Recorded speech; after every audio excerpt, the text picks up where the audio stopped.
hang out in like this time of year maybe, or March, great times of the year. Any other time it's lovely, but it's just perfect right now. Long say it's perfect right now. So welcome to Tampa Bay Refill Day 2016. It's always a great pleasure to be here. And we're going to talk a little bit about agave today. Now I'm sure you've never heard of it. I'm talking to a room of virgins. So let's start with what is agave? Well, it's a plant. Is it related to the aloe? Everyone thinks it is, but kind of looks like an aloe. It's actually more closely related to an asparagus plant, believe it or not. Likes to grow in the rocky deserts for some reason. It has these great leaves that hold onto moisture. And it has a really, really long history, a couple thousand year long history. It is indeed. So, there are some, well, all right, before we get into my own, I will introduce your first tasting cocktail here. We have El Silencio Espadín, which is 100% Espadín agave spirit, made here with agave nectar, lime juice, and a little tahini rim. Tahini is like this spice that when I found it, I suddenly became super obsessed with it. We only got it in Louisiana about a year ago. Believe it or not. Now you can get it at Costco in the great big bottle. It's awesome. It's kind of like a lime and chili powder, salt kind of flavoring, which is really delicious. I've been to Texas a few times and purchased it from every corner store I could find and brought it back with me throughout the years, but it's lovely. So it should add a nice little flavor to your beverage. It's kind of like a Tommy's margarita here, because you're just using 3 ingredients. You're using your mezcal, you're using agave syrup, and you're using lime juice. So we're just doing straight original formulas here, no fancy high fructose corn syrups or anything else. Hey, how about that coffee?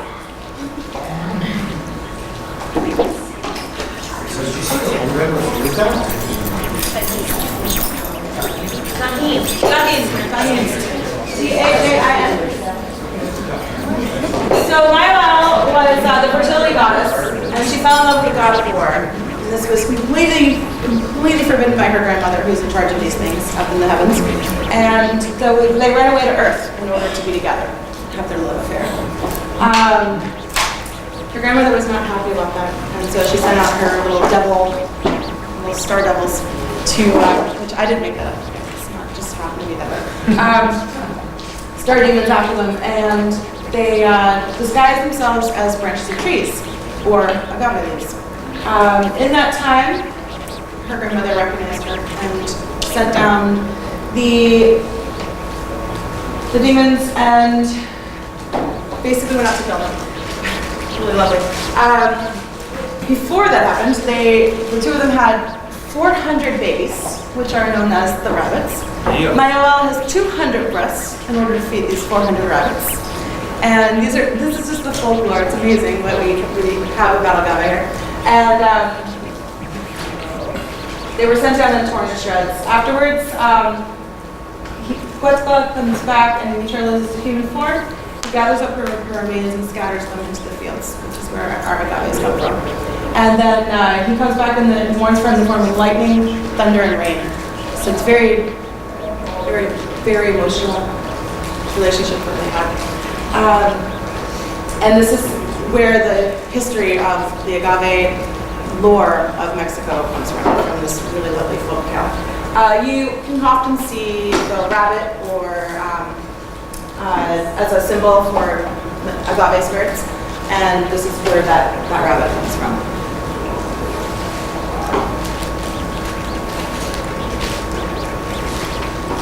So before we had agave distillates, we had pulque. Pulque is basically agave sap that's been fermented. Agave is really high in sugar content, and so it ferments pretty easily. If you were to cut into an agave plant, the sap will start producing and oozing out in order to seal itself back up. Well, in this case, another picture of this. Literally, if you cut a hole in the center, the agave will start pooling, and when that happens, it'll ferment from the natural yeasts that are in the air, and it becomes a really sweet beverage. Pulque today is usually aged with like sugar, extra sugars or spices to make it a beverage. It's got a lot of yeasty content. It tastes much like beer. It was around the 19th century where European beers came into Mexico and they kind of took away the #1 spirit, or not spirit, but drink of Mexicans and created European beers instead for them to drink. And it fell out of favor. All right, so the roots of agave. This is Oaxaca.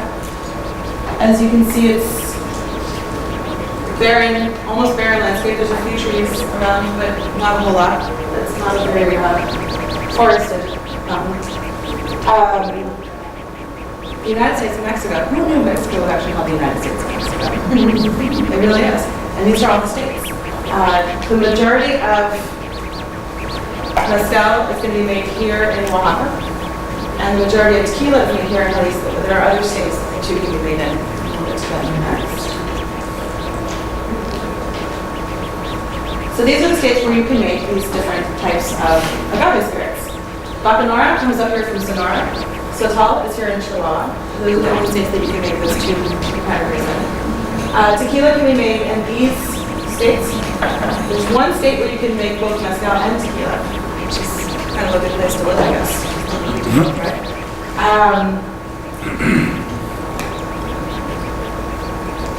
Originally, tequila was called mezcal de tequila. So all tequila is mezcal, but mezcal is not tequila. So it goes back to that, what is it, whiskey or bourbon question? So you take that agave, and it's high in sugars, it's going to ferment, and you can distill that anew. Well, apparently Spanish came, and when they took over Mexico, they banished the distillation of mezcal for quite some time, about 200 years. And the natives were not happy. There are over 200 species of agave. You can make mezcal from 33 of them. We make tequila from one, whoever built it. So in this way, you have more of a wine varietal flavor. Each agave has a different sugar content, a different flavor profile. And so when you're trying different mezcals, you will definitely find different flavor profiles that will be very innate to that category. In case you're wondering, these are the agaves that you can make mezcal from. I'll leave it up there if you want to take notes, or I could email to you. Is there a reason that it seems like, I don't know, at least after not more, all the mezcal you run into is espadín? There is. So espadín is the most cultivated of all the agaves. It is the one that grows the best and hardest in those regions, especially Oaxaca, where more than 80% of mezcal is made. So it takes about 7 to 10 years for an espadín plant to flower and be visible, whereas some of these other ones are 25 or 30 years before they flower, before you can use them. The flower is important because when it shoots up that spike, the quiote, that means that the sugar content of the plant has gotten to the point between 28 and 40%, usually around 30s when that spike goes up, and that's when you can actually start distilling with enough sugar, natural sugars to make a fermentable product. So it's like a turkey thermometer. Heck yeah. I don't know if you've ever been to a festival, but at festivals people have these flags, like, oh, look at me under this flag or whatever. It's like the flag. So basically you go out in the field, you're like, I see the spike, you're going to the field, and that's where you go and you find your ripe agaves. You can cut agaves early. I know a lot of tequila distilleries do this. What happens is your sugar contents aren't high enough, and so you have to use more agave hearts in order to make a liter of liquor, basically. It's hard, and then you might have to add sugar to it to get the fermentation that you want. When they start reproducing, can you still use the distillation? Well, they reproduce in this really great way, kind of like an airplane, where they shoot off babies from their sides. And I have a nice picture later of our little co-op.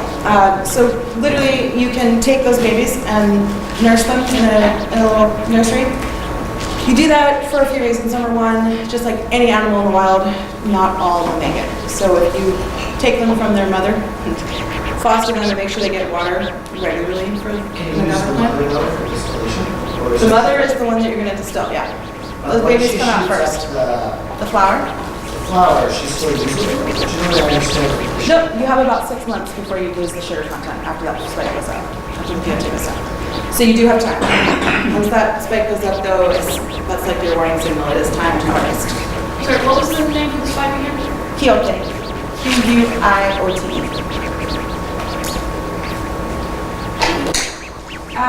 Bacanora is also roasted in the ground, so it has a smoky flavor, and it can only be made in the Sonora, so the state of Sonora.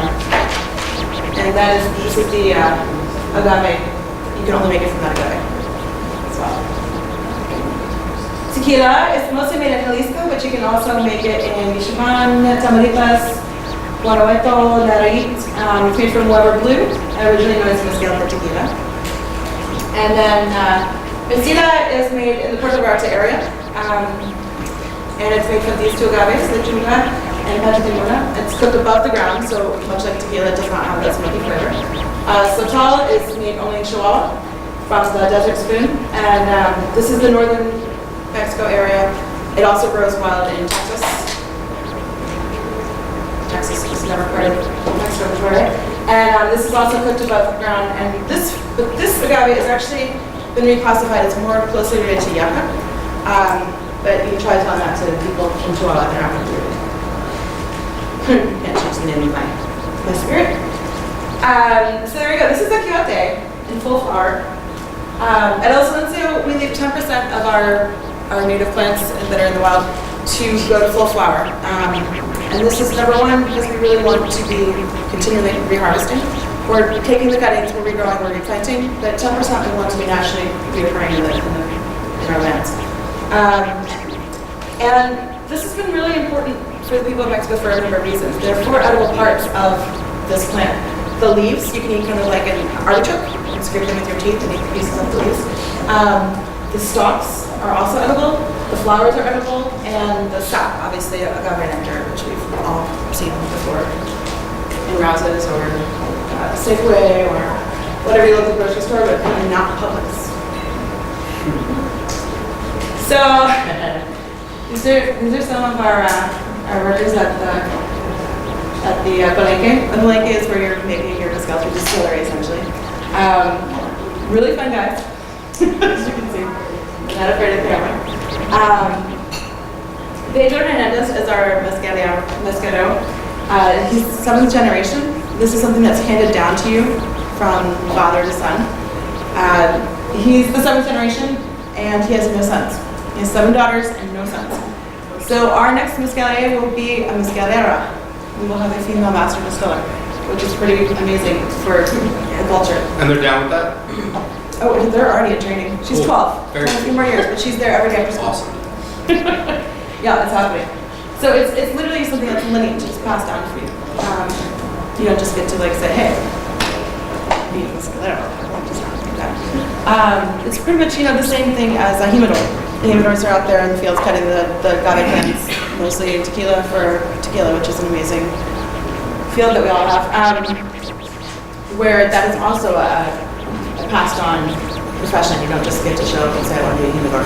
Also, you have to have incredible muscles. I don't know if you've ever looked at a koa, which is the big, like, hoe-looking thing, but with a razor edge on the end of it, to cut off the leaves of the agave plant. Those things are, I mean, I have a video of me doing it, it's hard. Not easy. So, Pedro's family for 7 generations has been making El Silencio. El Silencio is only 3 years old. Pedro's family has been making kosh. And kosh was named after the fact that when Spain came in and abolished mezcal because of their branding, the German biologist who was there, they named it koch after the German biologist who was there to present the mezcal to the king and queen of Spain.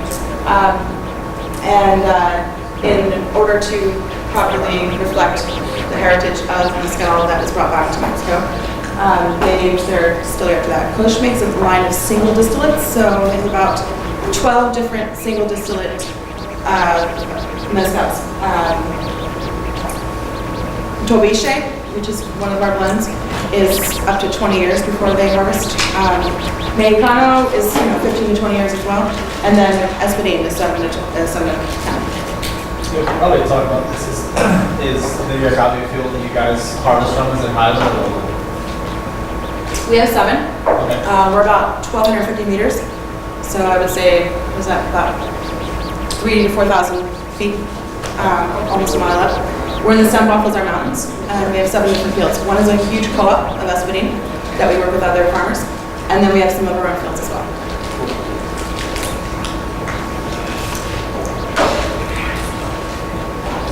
The silence, why do we call it the silence? Well, Pedro believes that the only time that you can truly taste a mezcal, I mean, the way he distills is amazing. He doesn't distill with a hydrometer, which drives the Mexican government insane because they go out there, they want to test his batches, and he's like, this one's ready. And they check it with the hydrometer, and it's exactly where he smells it to be. Yeah, basil's been there. And literally, it's something that he sees and smells. So when it's in the, we'll get there in a second, but when it's roasting, he doesn't, it's between 3 and 7 days before it comes out of the roasting pit. It depends on if you're doing espadín or if you're doing one of the other Tobisha Mexicanos. Espadín is just a few days because it's really sweet and more soft. So it could be between 3 or 4 days. Whereas the Tobisha Mexicano, they're more tree bark-like, so they could take up to 7 days before they're ready. But the way he pulls them is when it smells and when the pile looks like it's settled just the right amount. He literally knows each and every pile that's roasted and when it's ready by smell and sight, which is pretty amazing. Some people, if you get something that's really, really smoky, it's probably even overcooked. And how do we cook them? Let's see. Okay, this is San Balthazar. This is the town gates of San Balthazar. It's a small little town up in the mountains, way out there, away from everybody. It's our little co-op where we have the baby agaves planted. And there's some harvesting going on here. There's Pedro. I mean, shoot, let's see. I don't think I can edit it from here, but literally, this agave is like this big, and he's cut out some of the visual spectacle there. They're really freaking heavy. They can be this big. Some of them can be this big. This picture of the little one, it's just kind of like basketball size, but like 50 times as heavy. It's pretty cute. And so they're cut in the fields, and then we load them on a truck and bring them back to Arcane. This is the earthen pit in the ground. Underneath it there is mostly spent bagasse, which is the crushed agave after it's been fermented, and a little bit of wood, but just a little bit, because like I said earlier on, there's not a lot of trees out there. So in your natural environment, do you want to burn down the few trees you actually have? No. So we're using things like eucalyptus bark and pine cones and just a little bit of wood, because you don't want to waste other precious resources. And then that is covered, is we make a big pit, and then we fill it with all these agaves. It's really fun. If you have some fun people with you, you'll get on top of the pit and dance.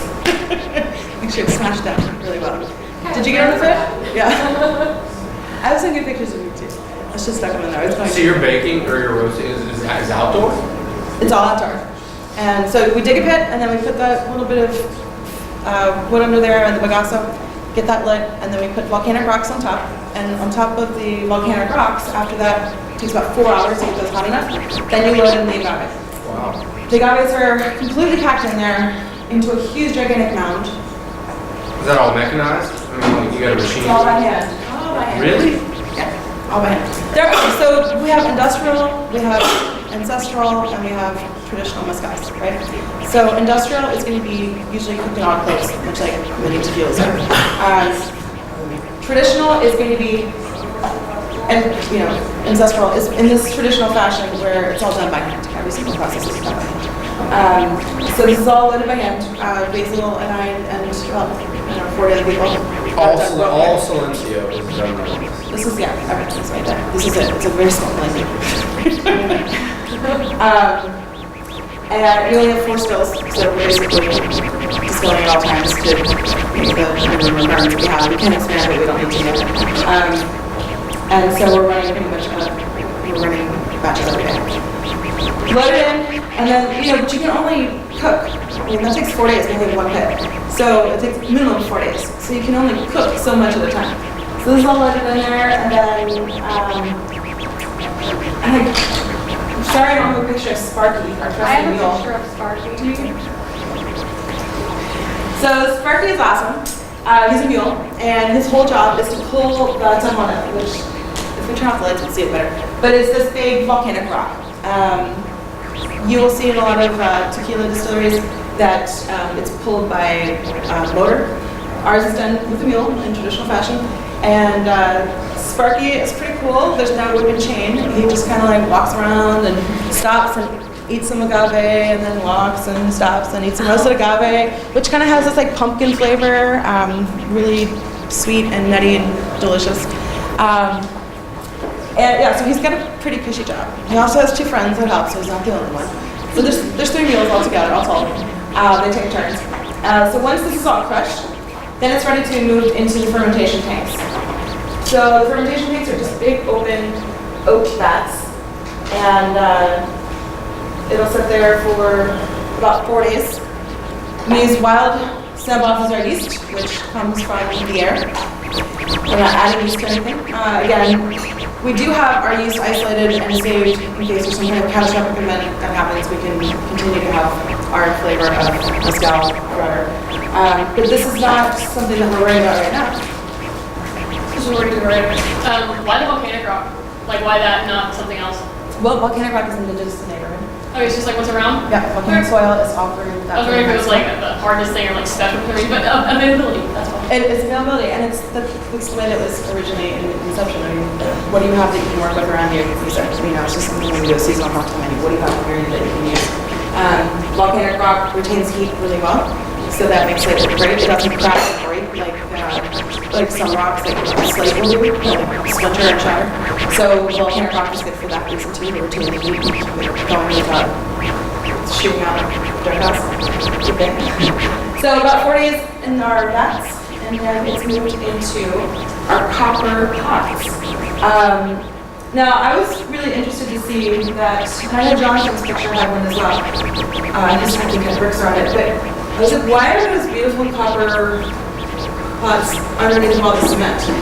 Well, you don't have a lot of wood in your neighborhood. You don't want to have to use a lot of wood to heat a fire and keep it hot. So all of our copper stills are encased in cement, which makes them really difficult to service if you ever need to fix something. But they're all encased in cement in order to keep them warmer without having to use as much wood. Again, trying to be as eco-conscious as possible. Again, we're using bagasso, eucalyptus, and whatever other wood we can use that is least destructive to the neighborhood as possible. And then we double the still, and then they rest in these stainless steel containers for 3 days. There's no wood on our mezcal at all. And we don't see a lot of aged mezcals that are out there, but there aren't a lot of them. Really, like I was saying about the wine varietals, this is where you find your flavors, is from your agave that you're using and from your distillate product. Again, Pedro does not use a hydrometer. It's all done by smell and taste. You have in front of you a tasting glass. That is our Hogan. If you were to, shake it in the bottle, you should see some bubbles. If you were to put a little bit on your hand and rub it in, you should start smelling that agave. And that's what you really want to find are those vegetal flavors. And you can do that in your mouth too. That works as well. I don't think I know what's in here.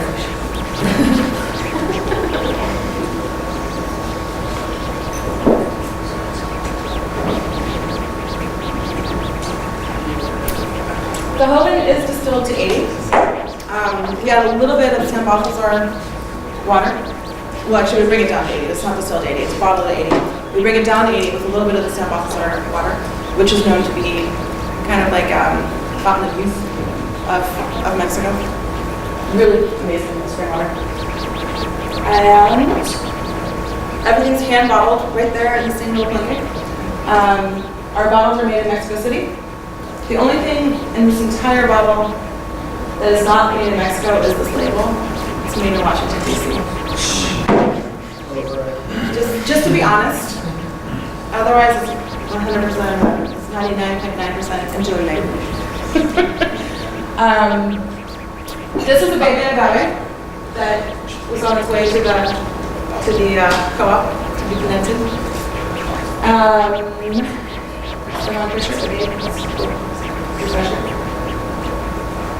All right, and that's all I have for pictures today. I didn't put my pictures of basil in there, but I've got some good ones. If anyone wants to see pictures, come find me and we look through my album on my phone. I have a picture of eating a coffee. So you said, it's like the fermenting tanks, so they were doing, like you said, you're not adding yeast at all, so this, you guys are doing like almost like just kind of traditional like sour mash style? Yeah, so open air fermentation. Yeah, Just leave it in, absolutely dump it wild. out, not cleaning it? Yep. Takes about 4 days to get to the sugar content that we want, to get to the fermentation content that we want. I've watched it ferment, it just looks like a humongous pot of pulled pork. Yeah, right? Exactly. And if you taste it, it's delicious. It's absolutely delicious. You're kind of like, is this safe to eat? But yeah, it's great. Yeah, it's really strange to watch happen.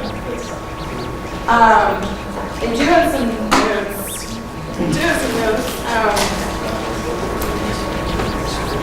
That might answer some more questions, but okay, wait, I'm sorry, I gave you the wrong number earlier. So actually 30% of our fields are left behind to reflower and repopulate, not 10. The importance of the agave, so the sap can be used for treating skin wounds and staph infections as well as E. coli. Believe it or not, agave nectar, the miraculous cell that it is. The needles were used originally to make to use for saddles, like putting details into saddles. Needles are really, really sharp for those. So they were originally used as pins and needles, literally. It's encino and mesquite wood, sometimes pine cones and eucalyptus. Let's see. Our first distillation, the ABV comes off at 25 to 30, and the second distillation is 59 to 62. So when they're roasting in this pit, are they just kind of letting it roast, or are they turning the product? So No, they just kind of let it do what it does. they leave it alone. What's really interesting So the is guys on top aren't roasted as much as the guys on the bottom. kind of, but you have a I mean, I very guess even. when You have a when very you're just even. cleaning so them, they're homogeneous. I It's skipped not a part good. because I didn't have the picture to remind me of it. But so after all the agaves are there, then it is covered with burlap, and then bagasso, the spent bagasso from the fermentation, is put on top of that. It's like a lobster bake. So, and then on top of that goes dirt and soil. And if any smoke starts coming out, the kids, Pedro's kids and any other child of anyone that works there, we all told people, employ 30 people, but at any time there's about 15 people at the distillery. The children that are there after school every day literally get dirt and cover up the holes. Awesome. So you don't want smoke coming out. You want to keep it in there. You want to keep the temperature low and even. So technically, you could say the very bottom layer that is right on the agave, or right on the volcanic rocks, could be more cooked than the rest of the top.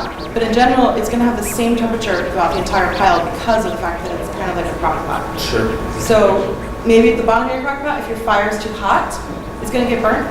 But if you do the fire right, like then you're going to have a very even temperature throughout. And I would argue additionally, if you put them all together in the same, still they'll all have the same flavor, homogenized the same flavor. I just didn't know if they were turning. Well, and there's something about flavor, and the flavor absolutely is tasting things and pulling it when it tastes right. So, one still, like I say, there's a range of things, because just because it's hit a certain point, doesn't mean it tastes right. It has to taste right. He's not pulling it when it gets to a certain percentage. It has to taste exactly right, which makes the final product taste more uniform. And allows us to add a little bit of water to bring it all to the same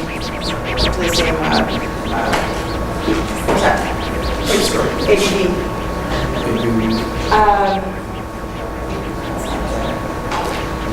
Are you guys aging it, or is it not aged at all? We're not aging at all. Okay. No. So this is 100% espadín. It rests for 3 days in stainless steel, and it's bottled. And this is a blend of espadín, tobiche, and mexicano. And this again, they all rest independently in their stainless steels after each run for 3 days, and then they're they're bottled as a blend. And That's how you use. this is, you have the Hodgons in the glass, and you have Espadin in your cocktail. What's the percentage on the blend? It changes from year to year to be consistent with flavor. So you're looking at probably 50% Espadin, and then the other 50% is going to be Toby Chain and Kind. Those two numbers are going to fluctuate depending on how they taste that year, or that batch, depending on that batch. Each batch is going to taste a little bit different. And that's really where the master mezcalero comes into it. That's where the art is. That's where you find the beauty and the process is how it tastes, how it blends, how it comes just taken out of the distillate. So agaves are grown between 1,000 and 1,600 liters. Ours are grown up at the 1,650 meter mark, which is about a mile. And we are producing about 20,000 cases a year right now. We have the capacity to do 100,000, but we're not there yet. We're just all of them. And we do not use our tails to rectify this. This is kind of important. Why is this important? Why is it important not to use your tails, Diana? Siri. I don't know. Are you asking Siri? Like, why start so awesome? Sorry, I said not Siri. Does anyone know why you wouldn't want to use tails to rectify your product? Ethanol? Ethanol. Ooh, isn't that good for you? No. Why do people use tails to rectify the product? There are a lot of spirits out there that use their tails instead of water to rectify the product, so they're wasting less. It's kind of like what gives you a hangover in a lot of cases. When you buy that bottom of the shelf, I won't name any brands because I don't believe in doing that, but the bottom of the shelf liquor, they're using a lot of extra tails to cut their product with. Some people believe that it's, you're not wasting anything, and that's cool. I feel like you're wasting the next day, but it's up to you to decide. What's more important to you? We do reclaim and strip out and reuse every bit of water or anything else that's used. Bagasso can also be fed to animals, can be made into compost. There's a lot of things that you can do with it. Although we're not certified organic, everything is done in an organic way, and that certification is just a matter of some extra. What's your production roughly annually? Production. Yeah. 20,000 pieces last year. 20,000. Or in 2015 it was 20,000. I think 2016 we probably were closer to 30,000 pieces. 2016. Okay. Maybe next year we'll be higher. 40, right? Yeah. Look at the 40. Yeah, it's small. It's awesome. It's handcrafted. I don't want it to change in any respect. Any other questions? I have a question that I thought it was kind of cool to learn. Aren't the fields that you're harvesting the agave from, aren't they co-op owned by the town, and any mezcal distillery in the town can just go and take what they need Yes. from the agave field? So our biggest field is our co-op, and it is the San Balthazar co-op in the south. So anybody, it's kind of like being in France where everybody's in-law or something makes wine. Like pretty much anybody can make mezcal. It is getting a little, just in time. It is getting a little bit more difficult. There are more hoops and ringers. Recently with the NOM that just went through, it's a lot of paperwork. And the problem with the NOM is that a lot of mezcal producers or makers are illiterate. So this is a big, big problem for the people of Mexico who have been making mezcal for generations, is that they don't really understand what they're making to do. The fees for the paperwork are really kind of insignificant. They're not that cost prohibitive. But it has more to do with, being isolated. Mezcal is made in mountains where there are no people, no internet, no Coca-Cola. It has been around for thousands of years. And to suddenly tell somebody they can't call it mezcal is, a slap in the face. We have not had to worry about any of the new non-regulations because we're already producing things in that manner. But that is, one of the things that we're doing is helping with legal fees for other mezcal producers in order to get themselves certified and able to produce their bottles and put mezcal on everyone's been regulated for some reason or another, and it's really to keep you safe for the most part. You know, you could be putting anything you want into a bottle and not claiming it. You could put less than 100% agave spirit into the bottle and say it's still something, but it's not. And so it's protection, regulation, and of course somebody's making money. But okay, it's capitalism, right? I think we all make money at work too. Well, thank you for your attention, y'all. Oh, thank you, Star. The cocktail I have now is, I call it the Desert Rose. It is hibiscus and rose syrup with Alsalencio espadín and a little bit of lemon juice. Hibiscus and rose syrup.